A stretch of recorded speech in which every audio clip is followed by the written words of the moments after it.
friends, thought I'd give you a little update on something I picked up last month thrifting, and it was these two little snowmen placemats.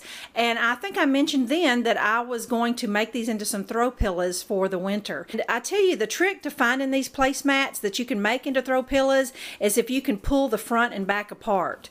It's kind of hard to do this one-handed, but if you see them in the store or thrift store or anything and you can pull the back away from the front, all it basically is a sewn together rectangle. So it, you know, all the hard work is done for you. It's just a matter of creating a hole, stuffing it, and then sealing the hole back up. And we're going to do that no-sew. What I'm going to use to stuff it with is a big bag of this polyfill. It's about $4 at Walmart. It'll probably take this whole bag to do both these throw pillows.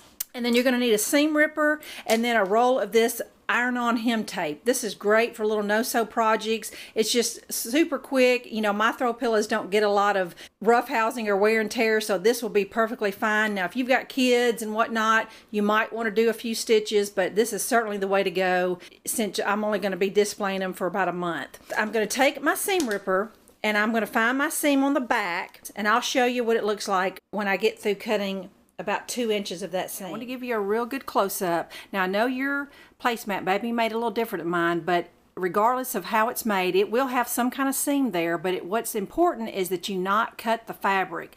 Being very careful to do just the strings, not the fabric, because if you cut the fabric, then it really will be hard to disguise it. So just take your time and pay attention to the strings only, and then pull away your stray strings, and we're ready to stuff it. When you purchase a big bag of this polyfill, it will come with a little wooden stick. And what this actually is, or the poking stick, and what it is it helps you poke the stuffing into the corners of the pillow, or if you're making a stuffed animal or whatever you're stuffing, it just really helps to direct the stuffing where you want it to be, because you want your corners to be nice and full. And I'm not going to rush it because I don't want my hole to be any bigger. Of course, if I made my hole bigger, I could do bigger handfuls of stuffing, but I'm just going to take my time so that I can keep my hole small. So I'm just going to keep doing this until I get both my placemats as full as I want them, and then I'll come back and show you how to close the hole up. I have my 2 pillowcases stuffed, and it did take the whole 1-pound bag of polyfill.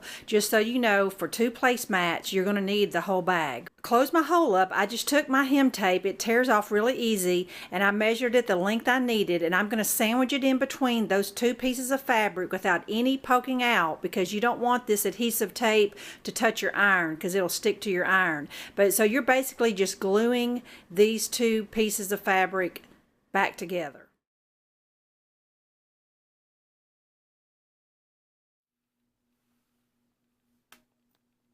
All right, here's my seam, totally closed up. All right, friends, these are my throw pillows. I think they turned out really cute. They really contrast against the leather couch here. And let me show you something I got for Christmas that I'm going to use for my throw pillows when company comes over, because you know they always get in the way. This little wire basket from Hobby Lobby. I would say it's bigger than a milk crate for sure. But I always keep a couple throws folded up in it. It's just a nice, neat place to keep them. And then that way, when company comes over, this is where I can just have somewhere to put the throw pillows without them ending up on the floor. So just want to give you that little idea. I know some of you have maybe seen the little French laundry baskets that people use. Well, those are so expensive, but you can get this little basket for less than $25 at Hobby Lobby, especially with a coupon. So just want to give you that idea and share with you my new winter pillows. Thanks for watching, friends. Bye-bye.